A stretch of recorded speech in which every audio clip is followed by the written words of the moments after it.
السلام عليكم ورحمة الله وبركاته حبابي خياتي، واش راكم لكم لاح مهنيين. نبداو ان شاء الله. بسم الله بديت على محمد صليت عليه الصلاه والسلام.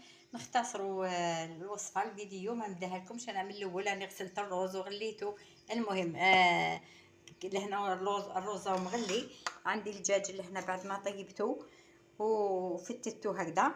دوك نخلط كلش مع بعض ونجوزو في البلاندير كيما راكم تشوفوا هكذا الرز والدجاج.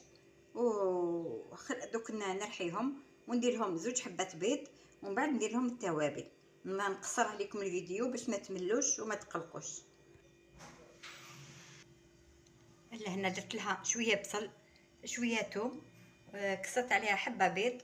دوك نرمي عليها شويه ملح، شويه فلفل كحل، وشويه زنجبيل، وشويه كمون، ونعجنها كامل. ومن بعد نوري لكم كيفاش نكورها ونقليها. من جهه واحده اخرى لهنا في القدره ديالي درت الملح، الزيت، الثوم، الرند، شويه فلفل كحل، شويه راس الحانوت وزعتره، ونقليهم. والدجاج سي نورمال، والدجاج هاوليك. ودوكا نقليهم وحدهم. هايليك لهنا بعد ما رحيتها وعجنتها، ودرت لها كما قلت لكم الثوم وشويه بصل والتوابل، ودرت لها شويه هذاك اللي درناه المره اللي فاتت، هذيك النبته اللي درناها المره اللي فاتت في بلاصه البصل والثوم. راني نسيت كاع اسمها، هذيك اللي قلت لكم عليها تاع لاشين ولا تاع الفيتنام ولا ما نعرف اسمها. دوكا نبدا نكورها. هايليك الرز ديالي. دوك ندير له كميه تاع الفرماج ونطمو كامل هكا. ندير المبولات كيما راكم تشوفوا هكذا. ندير المبولات مليحه، نطمو مليح. لازم نكورو مليح بيدي هكذا. ندير المبولات كيما راكم تشوفوا لابول هذه.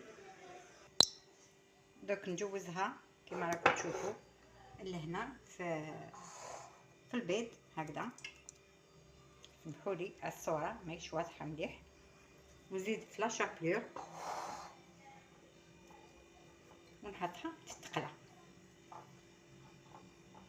على نار متوسطه، ماشي بزاف قويه، ماشي قليله بزاف، باش طيب لنا مليح.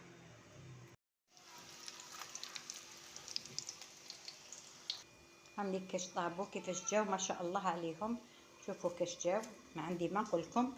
دوك كي نزيد طيب لاصوص نحطهم في لاصوص ديالهم. هاوليك الشكل النهائي ديالها بعد ما طابت. نحط المرقه في لاسيات سي نورمال. ومن بعد باش ندير لي بولات هادو من الفوق باش ما يتشمخوش، باسكو كي يتشمخوا بلاصوص يجوا بزاف ثقال. ولاصوص درت لها شويه لا كريم فريش. هايلي كيفاش جات، الله يبارك ما شاء الله. تشوفوها هكذايا شهيتكم في الجنه ان شاء الله. حرنا واش نطيبوا على كل حال، رانا غير دبروري صالنا. ان شاء الله ربي يجعلها نعمه ان شاء الله ويحفظها من الزوال. هذه هي حبابي، بصحتكم بقاو على خير.